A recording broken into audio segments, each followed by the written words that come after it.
lesson, we'll continue from where we left off and see how it feels to implement a full scenario using embedded tables.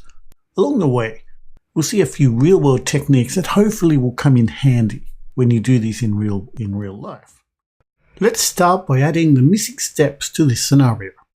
To keep things simple to begin with, let's just order a large cappuccino and a muffin, which will come to a total of €3.50 plus our service fee.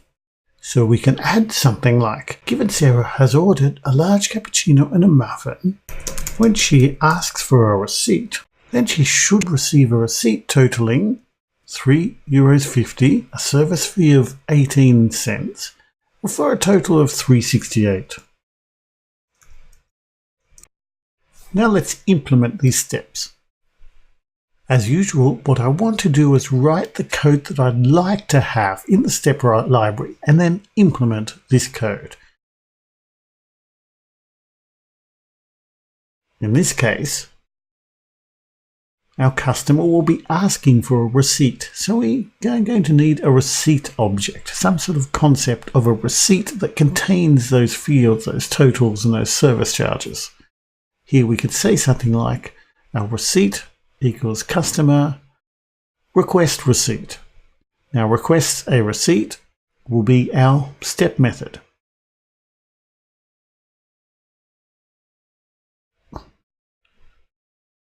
But first we're going to need to implement the receipt class. The receipt class is just going to be a simple class. We're not sure of what fields we want in it just yet, so we'll leave it empty for now. Now we're going to implement the step definition and the title. We don't need to implement the title, but it will make the reports clearer because we'll include the name of the actor.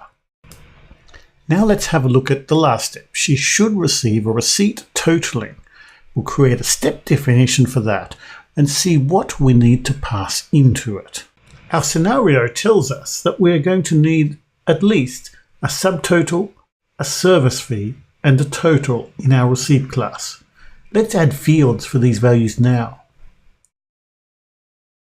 Let's keep things simple and add 3 fields of type double.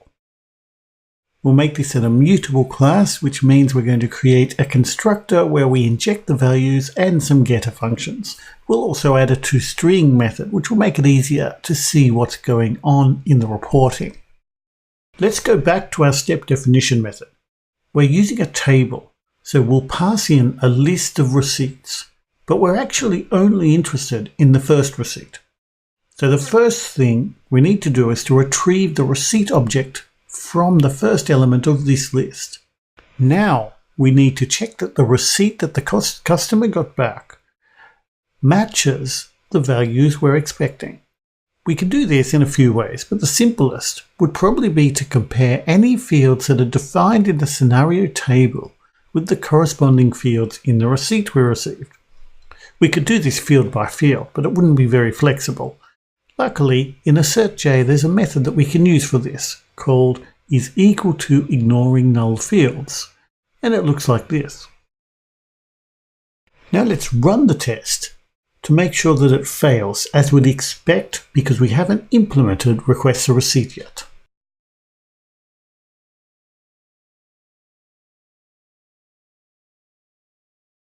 And here we have our failing test. It's failing for the reason we would expect. The receipt value that gets returned is null. But before we can make this test pass, we need to add some extra details. Where do these prices come from? It's not obvious when we read the scenario, so we need to add the information somewhere. Let's put the prices of our products in the background step so that our scenario can stay focused on what happens when we generate the receipt.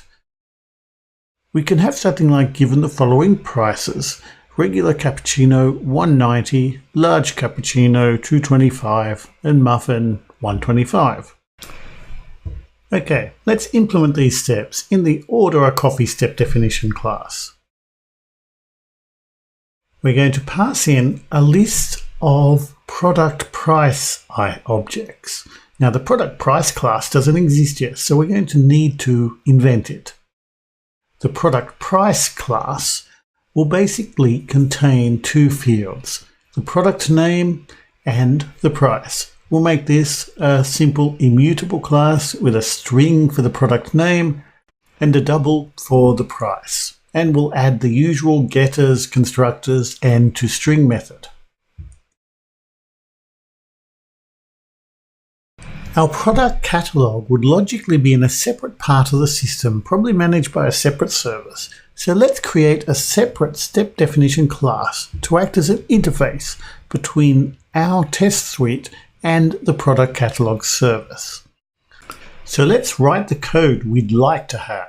We want to be able to ask our product catalog to add a set of products with their prices so that we can use them later on in our ordering process.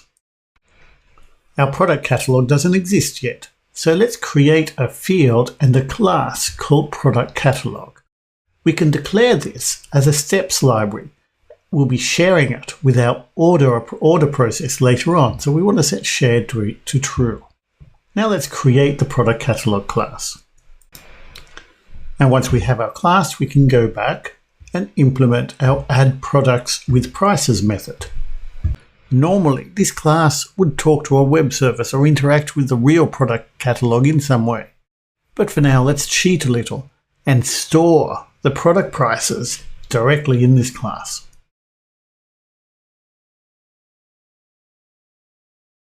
Now we'll add the step annotation to this method. This is just so that the report will show what API calls we're doing. We don't actually have to do it to make the test run. Let's go back to the heart of the scenario where Sarah asks for a receipt. At the moment, this method doesn't do anything at all. Let's change that. Once again, in a real application, we would interact with the system to retrieve Sarah's receipt. Maybe through a REST API or maybe through a web UI. In this application, our coffee orders client class represents our interaction layer, whose job it is to interact with the application on the behalf of the scenario actor. Here we can imagine what sort of service we need from this interaction layer and from the application itself. For example, we might have something like this: coffee order, get receipt for customer ID. Let's see how we might implement this interaction method. In a normal application, we would not do any complicated coding here. We'd normally just call an API or query a web page. But since we don't actually have an application handy, the code we write here is going to look more like what you might see on the server.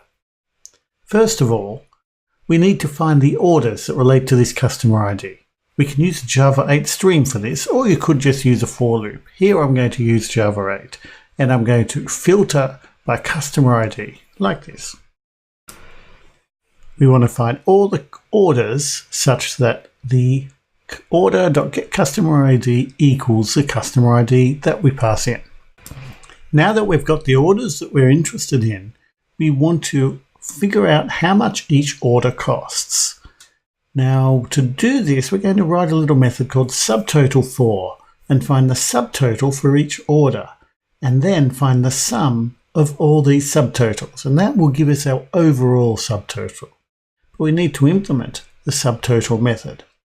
And the subtotal method will take the price of each product in the order and multiply it by the quantity. Now to do that, we're going to need a method priceOf in our product catalog. So we get the price of the product, multiply it by the order quantity. Now priceOf is new, but I've cheated a little bit and I've gone away and implemented this behind the scenes. What this code does is takes the catalog and filters it by product name. It finds the product with the matching product name. And once it's found that item, it will either return the price of that item or it will throw an exception. We can actually simplify this method a little bit by returning a method reference, which refers to the subtotal4 method that we have just below.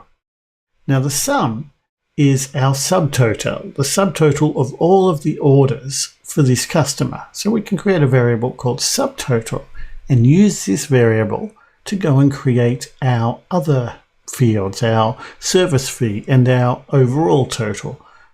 The service fee is 5% of the subtotal. So we just need to calculate 5% of the subtotal. So times 5 divided by 100. The total is the subtotal plus the service fee. So again, very simple calculations. Now we can return a new receipt using these values. But there's a hitch. If we return them as is, they will not work for our expected values because they won't be rounded.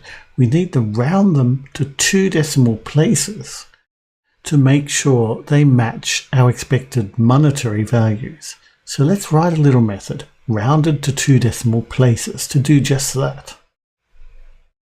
I won't bore you with the details of rounding to 2 decimal places in Java, but here's a little bit of code that will do the trick. We essentially take a double value and convert it to a big decimal. We set it to a precision of 2 places, rounding up, and then we convert it back to a double again. And when we run this test again, we should get a passing scenario.